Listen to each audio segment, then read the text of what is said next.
Bem-vindo ao canal Total Audiolivros. Conferências introdutórias sobre psicanálise de Sigmund Freud, parte 3. Conferência 23, Os caminhos da formação dos sintomas. Senhoras e senhores. Para os leigos, os sintomas constituem a essência de uma doença, e a cura consiste na remoção dos sintomas. Os médicos atribuem importância à distinção entre sintomas e doença, e afirmam que eliminar os sintomas não equivale a curar a doença. A única coisa tangível que resta da doença, depois de eliminados os sintomas, é a capacidade de formar novos sintomas. Por esse motivo, no momento adotaremos a posição do leigo e suporemos que decifrar os sintomas significa o mesmo que compreender a doença. Os sintomas, e, naturalmente, agora estamos tratando de sintomas psíquicos, ou psicogênicos, e de doença psíquica, são atos, prejudiciais, ou, pelo menos, inúteis à vida da pessoa, que por vez, deles se queixa como sendo indesejados e causadores de desprazer ou sofrimento. O principal dano que causam reside no dispêndio mental que acarretam, e no dispêndio adicional que se torna necessário para se lutar contra eles. Onde existe extensa formação de sintomas, esses dois tipos de dispêndio podem resultar em extraordinário empobrecimento da pessoa no que se refere à energia mental que lhe permanece disponível e, com isso, na paralisação da pessoa para todas as tarefas importantes da vida. Como esse resultado depende principalmente da quantidade da energia que assim é absorvida, os senhores verão facilmente que ser doente é, em essência, um conceito prático. Se, contudo, assumirem um ponto de vista teórico e não considerarem essa questão de quantidade, os senhores podem muito bem dizer que todos nós somos doentes, isto é, neuróticos, pois as precondições da formação dos sintomas também podem ser observadas em pessoas normais. Já sabemos que os sintomas neuróticos são resultado de um conflito, e que este surge em virtude de um novo método de satisfazer a libido. As duas forças que entraram em luta encontram-se novamente no sintoma e se reconciliam, por assim dizer, através do acordo representado pelo sintoma formado. É por essa razão, também, que o sintoma é tão resistente e é apoiado por ambas as partes em luta. Também sabemos que um dos componentes do conflito é a libido insatisfeita, que foi repelida pela realidade e agora deve procurar outras vias para satisfazer-se. Se a realidade se mantiver intransigente, ainda que a libido esteja pronta a assumir um outro objeto em lugar daquele que lhe foi recusado, então a mesma libido, finalmente, será compelida a tomar o caminho da regressão e a tentar encontrar satisfação, seja em uma das organizações que já havia deixado para trás, seja em um dos objetos que havia anteriormente abandonado. A libido é induzida a tomar o caminho da regressão pela fixação que deixou após si nesses pontos do seu desenvolvimento. O caminho que leva à perversão se destaca nitidamente daquele que leva à neurose. Se essas regressões não suscitam objeção por parte do ego, não surgirá neurose alguma e a libido chegará a alguma satisfação real, embora não mais uma satisfação normal. Entretanto, se o ego, que tem sob seu controle não só a consciência, mas também o acesso à inervação motora e, por conseguinte, a realização dos desejos mentais, não concordar com essas regressões, seguir-se-á o conflito. A libido, por assim dizer, é interceptada e deve procurar escapar em alguma direção na qual, de acordo com as exigências do princípio de prazer, possa encontrar uma descarga para suas catexias de energia. Ela deve retirar-se do ego. Uma saída dessa espécie é-lhe oferecida pelas fixações situadas na trajetória do seu desenvolvimento, na qual agora entrou regressivamente, fixações das quais o ego se havia protegido, no passado, por meio de repressões. Catexizando essas posições reprimidas, à medida que se desloca para trás, a libido se retirou do ego e afastou-se de suas leis, ao mesmo tempo, renunciou a toda a educação que adquiriu sob influência do ego. Era dócil somente enquanto a satisfação lhe acenava, mas, sob a dupla pressão da frustração externa e interna, torna-se refratária e relembra épocas anteriores e melhores. Tal é o caráter fundamentalmente imutável da libido. As ideias, às quais agora transfere sua energia em forma de catexia, pertencem ao sistema do inconsciente e estão sujeitas aos processos que ali são possíveis, sobretudo condensação e deslocamento. Estabeleceu-se, assim, condições que se assemelham totalmente àquelas existentes na construção onírica. O sonho propriamente dito, que foi completado no inconsciente, que é a realização de uma fantasia inconsciente constituída de um desejo, enfrenta uma parcela de atividade pré-consciente que exerce o papel de censura e que, quando foi preservada, permite a formação do sonho manifesto em forma de um acordo. Do mesmo modo, aquilo que representa a libido no inconsciente tem de contar com a força do ego pré-consciente. A oposição formada contra ela no ego persegue-a como se for uma anticatexia e compele-a a escolher uma forma de expressão da própria oposição. Assim, o sintoma emerge como um derivado múltiplas vezes distorcido da realização de desejo libidinal inconsciente, uma peça de ambiguidade engenhosamente escolhida, com dois significados em completa contradição mútua. Quando a esse último aspecto, porém, há uma distinção entre a construção de um sonho e a de um sintoma. Isso porque, na formação onírica, o propósito pré-consciente visa simplesmente a preservar o sono, não permitir que algo que venha a perturbá-lo possa romper na consciência, não insiste em bradar claramente, não, pelo contrário, há um impulso inconsciente pleno de desejos. Consegue ser mais tolerante porque a situação de alguém que dorme é menos perigosa. O estado de sono, por si mesmo, impede qualquer saída em direção à realidade. Os senhores percebem, então, que o escape da libido, em condições de conflito, se torna possível pela presença de fixações. A catexia regressiva dessas fixações consegue contornar a repressão e leva à descarga, ou satisfação, da libido, sujeita às condições de um acordo a serem observadas.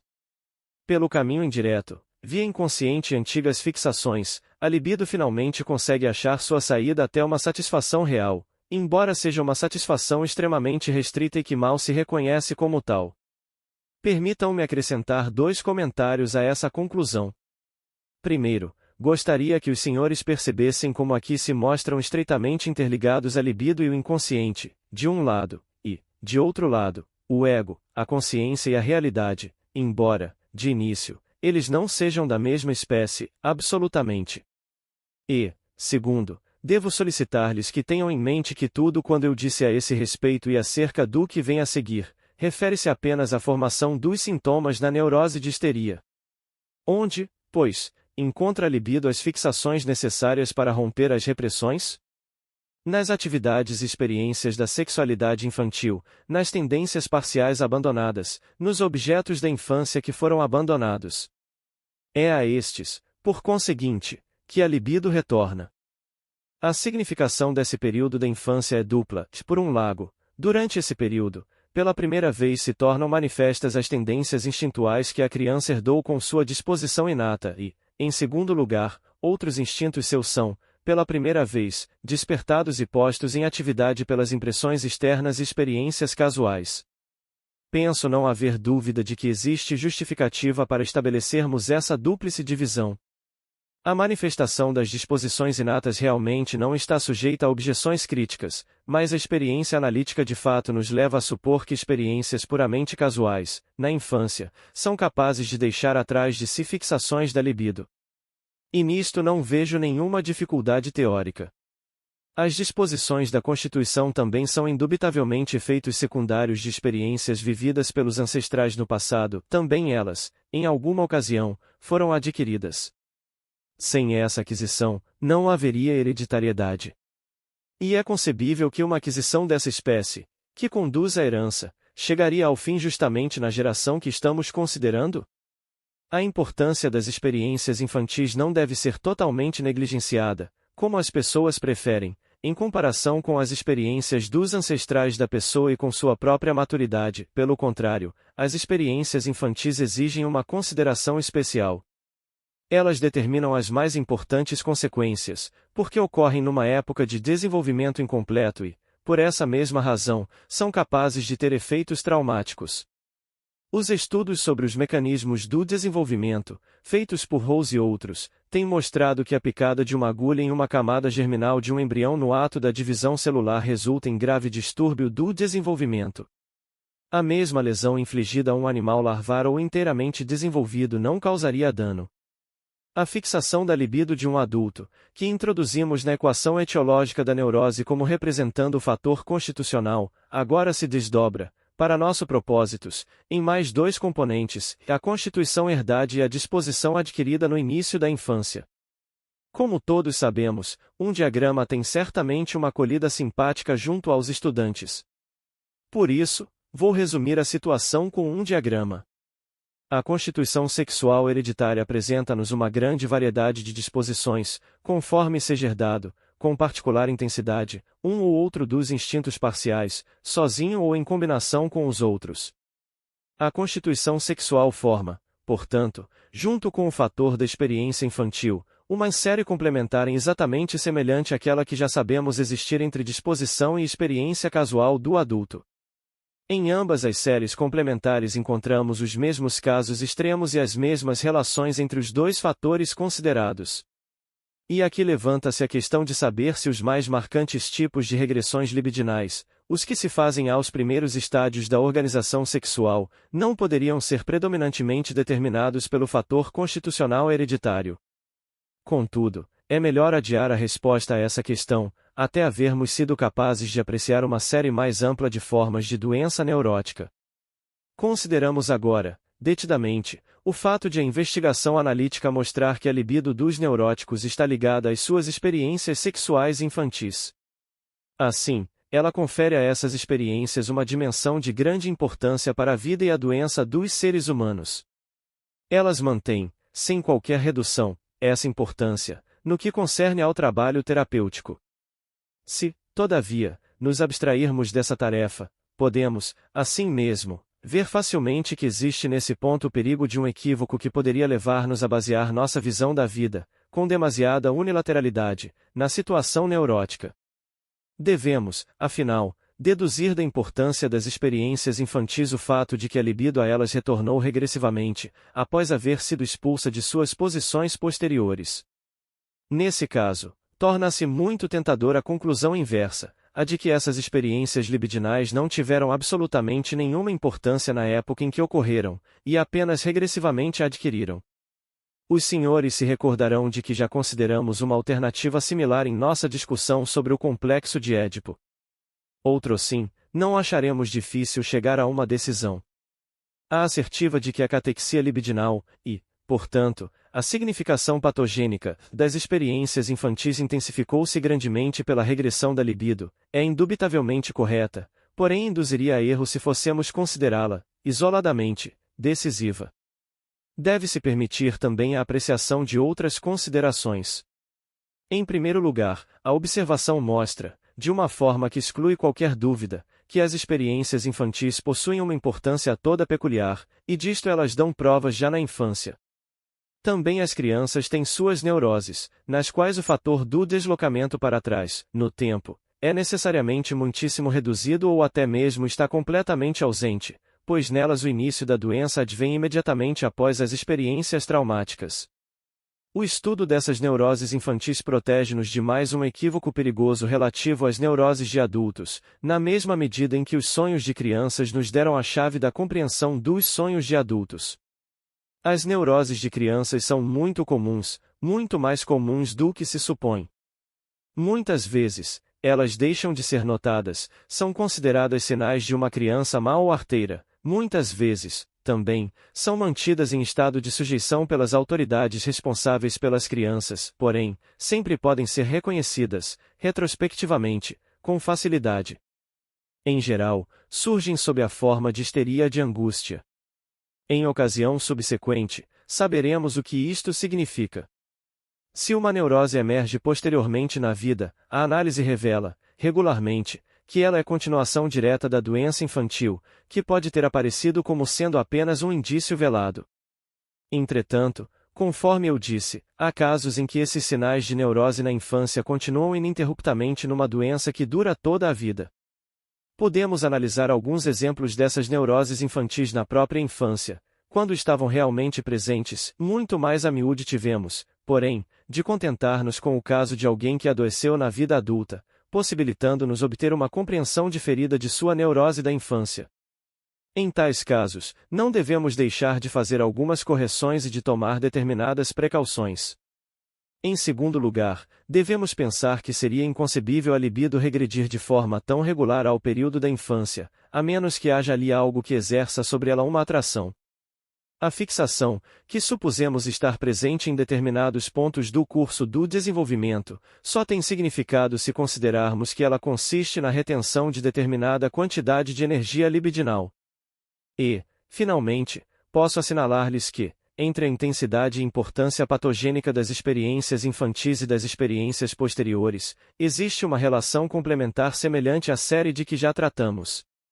Existem casos em que todo o peso da causação recaía nas experiências sexuais da infância, casos em que essas impressões exercem um efeito definidamente traumático e não exigem nenhum outro apoio, nessa ação patogênica, além do que lhes pode proporcionar uma constituição sexual médica e a circunstância de seu desenvolvimento incompleto.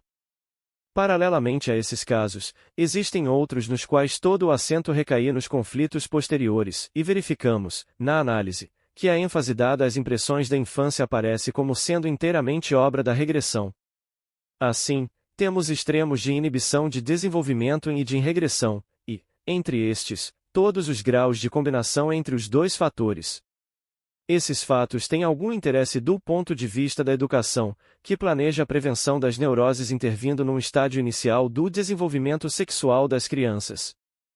Contanto que se dirija a atenção principalmente para as experiências sexuais infantis, deve-se supor que se tem feito tudo pela profilaxia das doenças nervosas mediante o cuidado de se adiar o desenvolvimento da criança e de esta ser poupada de experiências de tal espécie. Entretanto, já sabemos que as precondições para a causação das neuroses são complexas e não podem ser influenciadas em seu todo, se tomarmos em consideração apenas um dos fatores. Uma proteção estrita da criança carece de validade por ser impotente contra o fator constitucional. Ademais, efetuar essa proteção é mais difícil do que imaginam os educadores, e encerra dois novos perigos que não devem ser subestimados: o fato de ela pode ir fundo demais, de encorajar um excesso de repressão sexual com resultados prejudiciais, e o fato de ela poder enviar a criança ao encontro da vida sem qualquer defesa contra a avalanche de exigências sexuais que são de se esperar na puberdade. Assim, continua sendo extremamente duvidoso saber até onde a profilaxia na infância possa ser executada com vantagens, e se uma modificação de atitudes para com a situação imediata não poderia oferecer um melhor ângulo de abordagem à prevenção das neuroses. Retornemos agora aos sintomas. Estes criam, portanto, um substituto da satisfação frustrada, realizando uma regressão da libido a épocas de desenvolvimento anteriores, regressão a que necessariamente se vincula um retorno a estádios anteriores de escolha objetal ou de organização. Descobrimos, há algum tempo, que os neuróticos estão ancorados em algum ponto do seu passado. Agora sabemos que esse ponto é um período do seu passado, no qual sua libido não se privava de satisfação, no qual eram felizes. Buscam na história de sua vida, até encontrarem um período dessa ordem, ainda que tenham de retroceder tanto, que atinjam a época em que eram bebês de colo, tal como dela se lembram ou a imaginam, a partir de indícios posteriores. De algum modo, o sintoma repete essa forma infantil de satisfação, deformada pela censura que surge no conflito, via de regra transformada em uma sensação de sofrimento e mesclada com elementos provenientes da causa precipitante da doença.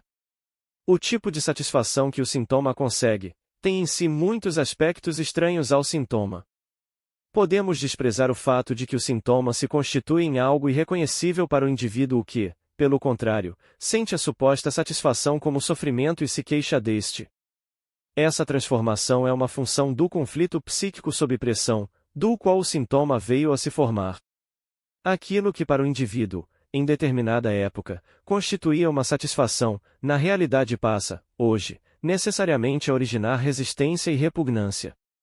Conhecemos bem um modelo banal, porém instrutivo, de uma tal mudança de atitude. A mesma criança que em determinada época sugava com avidez o seio materno, alguns anos depois, provavelmente, mostrará uma intensa aversão a tomar leite, o que causa dificuldade na sua criação. A aversão aumenta até a repugnância, no caso de se formar uma película sobre o leite ou sobre a mistura que contenha leite.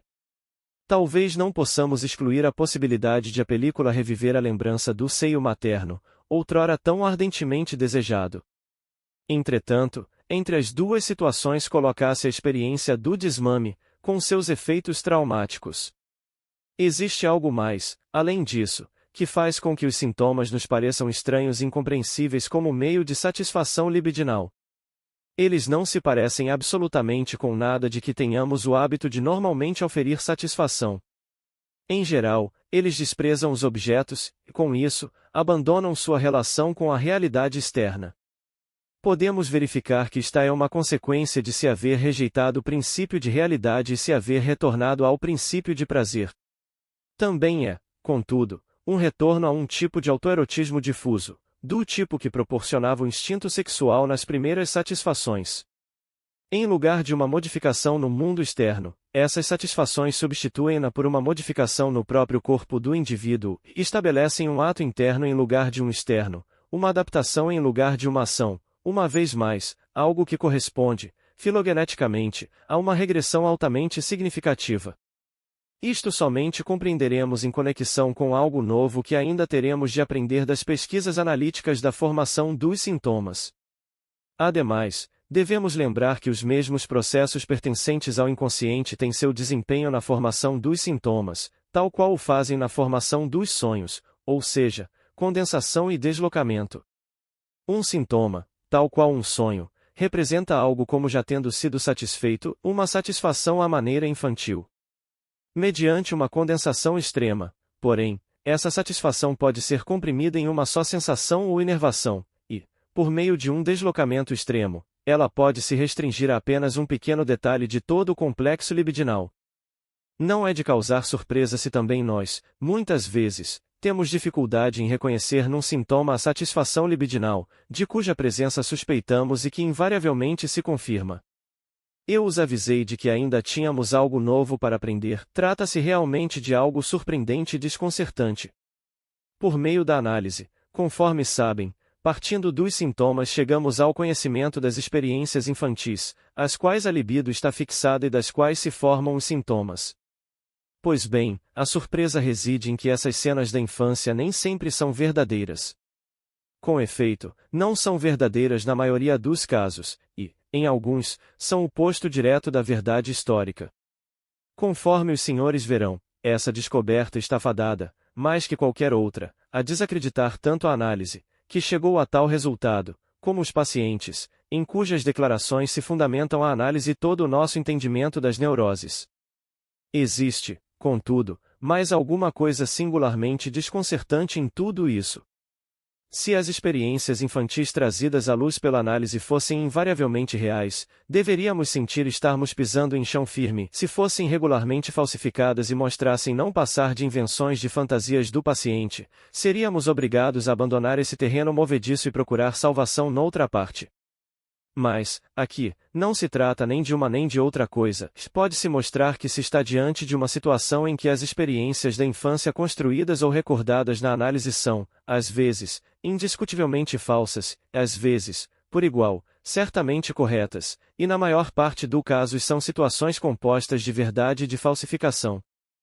Às vezes, portanto, os sintomas representam eventos que realmente ocorreram, e aos quais podemos atribuir uma influência na fixação da libido, e, por vezes, representam fantasias do paciente, não talhadas para desempenhar um papel etiológico.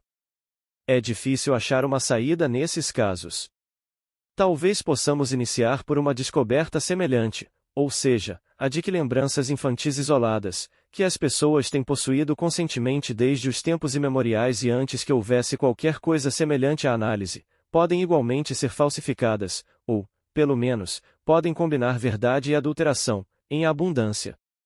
No caso destas, raramente existe qualquer dificuldade em demonstrar sua inexatidão. Assim, ao menos temos a garantia de saber que a responsabilidade por esse inesperado desapontamento não está na análise, e sim, de algum modo, nos pacientes. Após alguma reflexão facilmente poderemos entender o que é que existe nessa situação que tanto nos confunde. É o reduzido valor concedido à realidade, é a desatenção à diferença entre realidade e fantasia. Somos tentados a nos sentir ofendidos com o fato de o paciente haver tomado nosso tempo com histórias inventadas. A realidade parece-nos ser algo como um mundo separado da invenção, e lhes atribuímos um valor muito diferente. Ademais, também o paciente enxerga as coisas por esse prisma, em seu pensar normal. Quando apresenta o material que conduz desde os sintomas às situações de desejo modeladas em suas experiências infantis, ficamos em dúvida, no início, se estamos lidando com a realidade ou com fantasias. Posteriormente, determinadas indicações nos possibilitam chegar a uma conclusão, e nos defrontamos com a tarefa de transmiti-la ao paciente. Isto, porém, invariavelmente causa dificuldades. Se começarmos por dizer-lhe diretamente que agora está disposto a trazer à luz as fantasias com as quais deturpou a história de sua infância, assim como toda nação adultera sua pré-história esquecida, construindo lendas, podemos observar que o interesse do paciente em continuar a desenvolver o assunto subitamente diminui de uma forma indesejável. Ele, também, quer experimentar as situações reais e desdenha tudo aquilo que é simplesmente imaginário. Todavia, se até a conclusão dessa parte do trabalho deixarmos na crença de que estamos ocupados em investigar os eventos reais de sua infância, corremos a risco de, posteriormente, ele acusar-nos de estarmos equivocados e de rir-se de nós, por nossa aparente credulidade. Levará um bom tempo até pode assimilar a nossa proposição de que podemos igualar fantasia e realidade, e não nos importaremos, em princípio, com qual seja esta ou aquela das experiências da infância que estão sendo examinadas. Ademais, esta é, evidentemente, a única atitude correta a adotar para com esses produtos mentais. Também eles possuem determinada realidade. Subsiste o fato de que o paciente criou essas fantasias por si mesmo, e essa circunstância dificilmente terá, para a sua neurose, importância menor do que teria se tivesse realmente experimentado o que contém suas fantasias. As fantasias possuem realidade psíquica, em contraste com a realidade material, e gradualmente aprendemos a entender que, no mundo das neuroses, a realidade psíquica é a realidade decisiva. Entre as ocorrências que aparecem repetidamente na história dos anos iniciais da vida dos neuróticos, recordações que raramente estão ausentes, existem algumas de especial importância, as quais, por esta razão, penso, merecem maior relevo que o restante. Como exemplos dessa categoria, enumero as seguintes: observação do coito dos pais, sedução por um adulto e ameaça de ser castrado. Seria um erro supor que essas recordações nunca se caracterizam pela realidade material, ao contrário, a miúde está comprovada de modo inconteste por meio de indagação junto a membros mais velhos da família do paciente. Por exemplo, não é nada raro que um menininho que começa a brincar de modo arteiro com seu pênis e ainda não tem noção de que se deve esconder tal atividade, seja ameaçado, por um dos pais ou pela babá, de lhe serem cortados o pênis ou a mão pecaminosa. Os pais, quando lhes perguntam a esse respeito, admitem haver-se passado esse fato, pois pensam haver realizado algo de útil ao fazerem tal ameaça. Numerosas pessoas têm uma memória consciente correta de tal ameaça, sobretudo se foi feita em período um tanto posterior. Quando a ameaça parte da mãe, ou de alguma outra pessoa do sexo feminino, esta geralmente diz que sua execução ficará a cargo do pai, ou do médico. Em Struwelpeter, a famosa obra de Ofama, pediatra de Frankfurt, a qual deve sua popularidade justamente à compreensão dos complexos sexuais e de outros complexos da infância, os senhores verão a castração atenuada em amputação dos polegares, como castigo pela obstinação em sugá-los. É altamente improvável, porém, que as crianças sejam ameaçadas com castração com tanta frequência como aparece na análise de neuróticos. É-nos suficiente perceber que a criança, em sua imaginação, capta uma ameaça desse tipo, com base em indícios e com a ajuda de um vago conhecimento de que a satisfação autoerótica lhe é proibida, e sob a impressão de sua descoberta dos genitais femininos. Não apenas em famílias proletárias é perfeitamente possível que uma criança, enquanto ainda não se julga possuir compreensão ou memória, seja testemunha do ato sexual dos pais ou de outras pessoas adultas, e não se pode rejeitar a possibilidade de que a criança será capaz de entender e reagir a essa impressão retrospectivamente.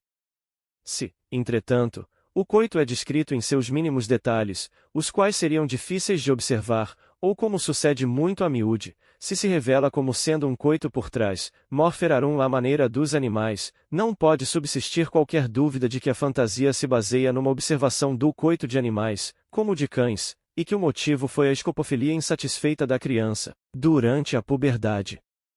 O máximo de realização nesses assuntos é uma fantasia de observar o coito dos pais quando a pessoa ainda era criança não nascida, no útero. As fantasias de ser seduzido encerram interesse especial, de vez que muito frequentemente não são fantasias, mas recordações reais. Felizmente, apesar de tudo elas não são reais, como pareceu tantas vezes, no início, ser demonstrado pelas descobertas da análise. A sedução por uma criança de mais idade ou por alguém da mesma idade é ainda mais frequente do que por um adulto e, no caso de meninas, que relatam um evento dessa ordem na sua infância, no qual o pai figura com muita regularidade como sedutor, não pode haver dúvida alguma quanto à natureza imaginária da acusação, nem quanto ao motivo que levou a formulá-la. Uma fantasia de ser seduzido, quando não ocorreu sedução nenhuma, geralmente é utilizada por uma criança para encobrir o período autoerótico de sua atividade sexual.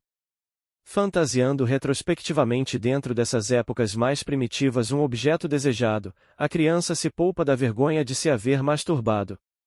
No entanto, os senhores não devem supor que o abuso sexual de uma criança por algum dos parentes masculinos mais próximos pertence inteiramente ao reino da fantasia. A maioria dos analistas terá tratado os casos nos quais esses eventos foram reais e poderiam ser constatados inquestionavelmente, o mesmo em tais casos. Contudo, esses fatos se referiam a anos posteriores da infância e tinham sido transpostos para épocas mais precoces. A única impressão que nos fica é esses eventos da infância serem de certo modo exigidos como uma necessidade, incluírem-se entre os elementos essenciais de uma neurose. Se ocorreram na realidade, não há o que acrescentar, mas, se não encontram apoio na realidade, são agregados a partir de determinados indícios e suplementados pela fantasia. O resultado é o mesmo, e, até o presente, não conseguimos assinalar, por qualquer diferença nas consequências, se foi a fantasia ou a realidade aquela que teve a participação maior nesses eventos da infância. Aqui, de novo temos simplesmente uma das relações complementares que mencionei tantas vezes, ela, principalmente, é a mais estranha de todas que já encontramos. De onde procede a necessidade dessas fantasias, e o material para elas? Não pode haver dúvida de que suas fontes situam-se nos instintos, contudo, está ainda por ser explicado por que sempre são geradas as mesmas fantasias com o mesmo conteúdo. Tenho pronta uma resposta, a qual sei que lhes parecerá audaciosa. Acredito que essas fantasias primitivas, como prefiro denominá-las, e, sem dúvida, também algumas outras, constituem um acervo filogenético. Nelas, o indivíduo se contacta, além de sua própria experiência, com a experiência primeva naqueles pontos nos quais sua própria experiência foi demasiado rudimentar. Parece-me bem possível que todas as coisas que nos são relatadas hoje em dia, na análise, como fantasia, sedução de crianças, surgimento da excitação sexual por observar o coito dos pais, ameaça de castração, ou, então, a própria castração, foram, em determinada época, ocorrências reais dos tempos primitivos da família humana, e que as crianças, em suas fantasias, simplesmente preenchem os claros da verdade individual com a verdade pré-histórica. Repetidamente tenho sido levado a suspeitar que a psicologia das neuroses tem acumuladas em si mais antiguidades da evolução humana do que qualquer outra fonte. As coisas que acabei de descrever, senhores, compelem-me a examinar mais de perto a origem e a significação da atividade mental que se classifica como fantasia ou em imaginação. Conforme os senhores sabem, ela desfruta de uma reputação universalmente elevada, sem que sua posição na vida mental tenha sido esclarecida. A seu respeito tenho observações a fazer. O ego humano, como sabem, é, pela pressão da necessidade externa, educado lentamente no sentido de avaliar a realidade e de obedecer ao princípio de realidade. No decorrer desse processo, é obrigado a renunciar, temporária ou permanentemente, a uma variedade de objetos e de fins aos quais está voltada sua busca de prazer, e não apenas de prazer sexual. Os homens, contudo, sempre acharam difícil renunciar ao prazer, não podem deixar-se levar a fazê-lo sem alguma forma de compensação. Por isso, retiveram uma atividade mental na qual todas aquelas fontes de prazer e aqueles métodos de conseguir prazer, que haviam sido abandonados, têm assegurado a sua sobrevivência, uma forma de existência na qual se livram das exigências da realidade e aquilo que chamamos em teste de realidade. Todo desejo tende, dentro de pouco tempo, a figurar-se em sua própria realização. Não há dúvida de que ficar devaneando sobre imaginárias realizações de desejos traz satisfação, embora não interfira com o conhecimento de que se trata de algo não real. Desse modo, na atividade da fantasia, os seres humanos continuam a gozar da sensação de serem livres da compulsão externa, à qual há muito tempo renunciaram. Na realidade, idearam uma forma de alternar entre permanecer um animal que busca o prazer, e ser, igualmente, uma criatura dotada de razão. Na verdade, os homens não podem subsistir com a escassa satisfação que podem obter da realidade. Simplesmente não podemos passar sem construções auxiliares, conforme disse, certa vez, Theodore Fontane. A criação do reino mental da fantasia encontra um paralelo perfeito no estabelecimento das reservas ou em reservas naturais, em locais onde os requisitos apresentados pela agricultura, pelas comunicações e pela indústria ameaçam acarretar modificações do aspecto original da terra que em breve o tornarão irreconhecível. Uma reserva natural preserva seu estado original que, em todos os demais lugares, para desgosto nosso, foi sacrificado à necessidade. Nesses locais reservados, tudo, inclusive o que é inútil e até mesmo nocivo, pode crescer e proliferar como lhe apraz. O reino mental da fantasia é exatamente uma reserva desse tipo, apartada do princípio de realidade. As mais conhecidas produções da fantasia são os chamados devaneios, que já examinamos, satisfações imaginárias de desejos ambiciosos, megalomaníacos, eróticos, que florescem com tanto mais exuberância, quanto mais a realidade aconselha modéstia e contenção. A essência da felicidade da fantasia, tornar a obtenção de prazer, mais uma vez, livre da aprovação da realidade, mostra-se inequivocamente nesses desejos. Sabemos que tais devaneios são o núcleo e o protótipo dos sonhos noturnos. Um sonho noturno é, no fundo, nada mais do que um devaneio que se tornou aproveitável devido à liberação dos impulsos instintuais à noite, e devido ao fato de haver sido distorcido pela forma que assume a atividade mental à noite. Já nos familiarizamos com a ideia de que mesmo um devaneio não é necessariamente consciente, de que há também devaneios inconscientes. Tais devaneios inconscientes são, assim, a fonte não apenas dos sonhos noturnos, mas também dos sintomas neuróticos. A importância do papel que desempenha a fantasia na formação dos sintomas tornar-se-á evidente para os senhores através disso que tenho a dizer-lhes. Expliquei como, em caso de frustração, a libido reveste de catexias, regressivamente, as posições que abandonou, às quais, porém, permaneceram aderentes determinadas parcelas da mesma libido. O que já expliquei, não retiro nem corrijo, porém, devo inserir, aqui, um elo de ligação. Como encontra a libido o caminho para chegar a esses pontos de fixação? Todos os objetos e tendências que a libido abandonou, ainda não foram abandonados em todos os sentidos. Tais objetos e tendências, ou seus derivados, ainda são mantidos, com alguma intensidade, nas fantasias. Assim, a libido necessita apenas retirar-se para as fantasias, a fim de encontrar aberto o caminho que conduz a todas as fixações reprimidas. Essas fantasias gozaram de determinado grau de tolerância, não entraram em conflito com o ego, por mais fortes que possam ter sido os contrastes entre ele, desde que seja observada uma certa condição. Essa condição é de natureza quantitativa e é agora perturbada pelo deslocamento da libido para trás, em direção às fantasias. Em consequência desse acréscimo, a catexia de energia das fantasias é de tal modo aumentada, que elas começam a estabelecer exigências e desenvolvem uma pressão no sentido de se tornarem realizadas. Mas isto torna inevitável um conflito entre elas e o ego. Tendo sido anteriormente pré-conscientes ou inconscientes, agora estão sujeitas à repressão por parte do ego e ficam à mercê da atração por parte do inconsciente. Partindo daquilo que, agora, são fantasias inconscientes, a libido movimenta-se para trás, até as origens dessas fantasias no inconsciente, aos seus próprios pontos de fixação. A retração da libido para a fantasia é um estágio intermediário no caminho da formação dos sintomas e parece que ela requer um nome especial. C.G. Jung introduziu o nome apropriado de introversão e mais depois, muito desacertadamente, deu-lhe também um outro significado. Continuaremos a considerar que a introversão denota o desvio da libido das possibilidades de satisfação real e a hipercatexia das fantasias que até então foram toleradas como inocentes. Um introvertido não é bem um neurótico, porém se encontra em situação instável, seguramente desenvolverá sintomas na próxima modificação da relação de força, a menos que encontre algumas outras saídas para sua libido represada. O caráter irreal da satisfação neurótica e a desatenção à diferença entre fantasia e realidade já são, por outro lado, determinados pelo fato de ter havido uma demora no estádio de introversão. Sem dúvida, terão observado que, nessas últimas explanações, introduzi um fator novo na estrutura da série etiológica, ou seja, a quantidade, a magnitude das energias em questão. Ainda temos de levar em conta esse fator em tudo mais. Não basta uma análise puramente qualitativa dos determinantes etiológicos. Ou, expressando de outra maneira, é insuficiente uma visão simplesmente dinâmica desses processos mentais, requer-se também uma linha de abordagem econômica.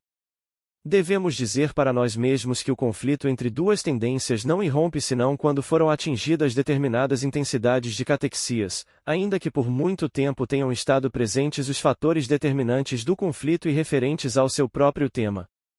Da mesma forma, a significação patogênica dos fatores constitucionais deve ser avaliada em relação ao quanto mais de um instinto parcial, do que de outro, está presente na disposição herdada.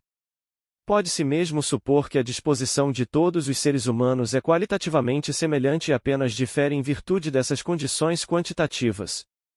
O fator quantitativo não é menos decisivo no que respeita à capacidade de resistência à doença neurótica. É uma questão de saber que cota de libido não utilizada uma pessoa é capaz de manter em suspensão, e uma questão do tamanho da fração de libido que a pessoa é capaz de desviar dos fins sexuais para os fins sublimados. O objetivo fundamental da atividade mental, que pode ser descrito qualitativamente como um esforço para obter prazer e evitar desprazer quando examinado do ponto de vista econômico, surge como tarefa que consiste em dominar as quantidades de excitação, massa de estímulos, que atuam no aparelho mental e em conter sua acumulação, capaz de gerar desprazer. Era isto, pois, o que eu desejava dizer-lhes acerca da formação dos sintomas nas neuroses.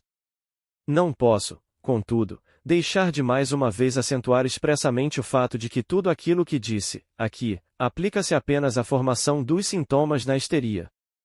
Na própria neurose obsessiva existe muita coisa diferente, excetuando aspectos fundamentais que permanecem inalterados, que será encontrada. As anticatexias que se opõem às exigências dos instintos, que também já abordamos, no caso da histeria, tornam-se proeminentes na neurose obsessiva e dominam o quadro clínico, assumindo a forma daquilo que se conhece como informações reativas.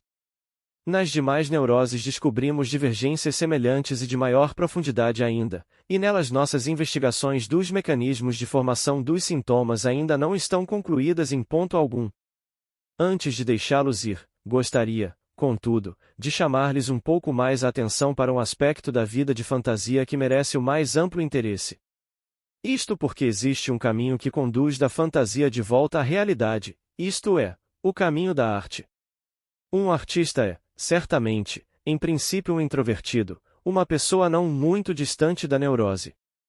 É uma pessoa oprimida por necessidades instintuais demasiado intensas. Deseja conquistar honras, poder, riqueza, fama e o amor das mulheres, mas faltam-lhe os meios de conquistar essas satisfações. Consequentemente, assim como qualquer outro homem insatisfeito, afasta-se da realidade e transfere todo o seu interesse, e também toda a sua libido, para as construções, plenas de desejos, de sua vida de fantasia, de onde o caminho pode levar à neurose. Sem dúvida, deve haver uma convergência de todos os tipos de coisas, para que tal não se torne o resultado completo de sua evolução. Na verdade, sabe-se muito bem com quanta frequência os artistas, em especial, sofrem de uma inibição parcial de sua eficiência devido à neurose. Sua constituição provavelmente conta com uma intensa capacidade de sublimação e com determinado grau de frouxidão nas repressões, o que é decisivo para um conflito. Um artista encontra, porém, o caminho de retorno à realidade da maneira expressa a seguir. A dizer a verdade, ele não é o único que leva uma vida de fantasia. O acesso à região equidistante da fantasia e da realidade é permitido pelo consentimento universal da humanidade, e todo aquele que sofre privação espera obter dela alívio e consolo. Entretanto, para aqueles que não são artistas, é muito limitada a produção de prazer que se deriva das fontes da fantasia. A crueldade de suas repressões força-os a se contentarem com esses estéreis devaneios aos quais é permitido o acesso à consciência. Um homem que é um verdadeiro artista, tem mais coisa à sua disposição. Em primeiro lugar, sabe como dar forma a seus devaneios de modo tal que estes perdem aquilo que neles é excessivamente pessoal e que afasta as demais pessoas, possibilitando que os outros compartilhem do prazer obtido nesses devaneios. Também sabe como abrandá-los de modo que não traiam sua origem em fontes proscritas. Ademais, possui o misterioso poder de moldar determinado material até que se torne imagem fiel de sua fantasia e sabe, principalmente, pôr em conexão uma tão vasta produção de prazer com essa representação de sua fantasia inconsciente, que, pelo menos no momento considerado, as repressões são sobrepujadas e suspensas. Se o artista é capaz de realizar tudo isso, possibilita a outras pessoas, novamente, obter consolo e alívio a partir de suas próprias fontes de prazer em seu inconsciente, que para elas se tornaram inacessíveis, granjeia a gratidão e a admiração delas, e, dessa forma, através de sua fantasia conseguiu o que originalmente alcançara apenas em sua fantasia, honras, poder e o amor das mulheres. Obrigado por visitar o canal Total Audiolivros.